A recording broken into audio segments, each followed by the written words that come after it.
Namaskar, Jai Shri Krishna. Setting forth text 18 of chapter 14, the three modes of material nature of Srimad Bhagavad Gita. Text 18. Urdhvam gachachanti sattvastha madhe tishathanti rajasaha jaghanaya gunavruttistha adho gachanti tamasaha. Those situated in the mode of goodness gradually go upward to the higher planets. Those in the mode of passion live on the earthly planets, and those in the abominable mode of ignorance go down to the hellish worlds.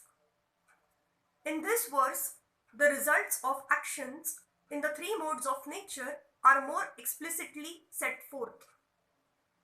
There is an upper planetary system consisting of the heavenly planets where everyone is highly elevated. According to the degree of development of the mode of goodness, the living entity can be transferred to various planets in this system. The highest planet is Satyaloka or Brahmaloka, where the prime person of this universe, Lord Brahma, resides. We have seen already that we can hardly calculate the wondrous condition of life in Brahmaloka, but the highest condition of life, the mode of goodness, can bring us to this. The mode of passion is mixed. It is in the middle between the modes of goodness and ignorance.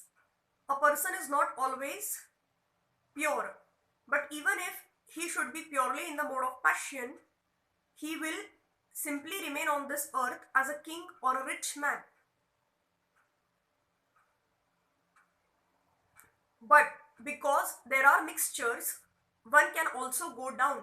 People on this earth in the mode of passion or ignorance cannot forcibly approach the higher planets by machine.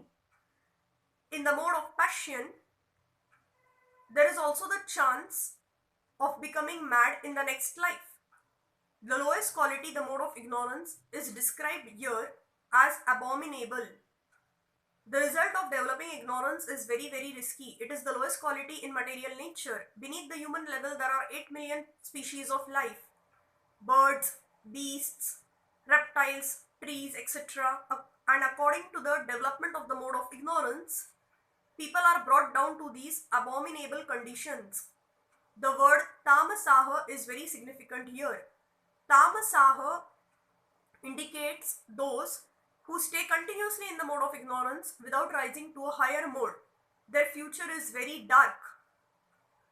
There is an opportunity for men in the modes of ignorance and passion to be elevated to the mode of goodness, and that system is called Krishna's consciousness.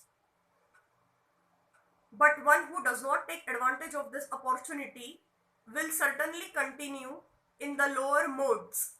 Thank you.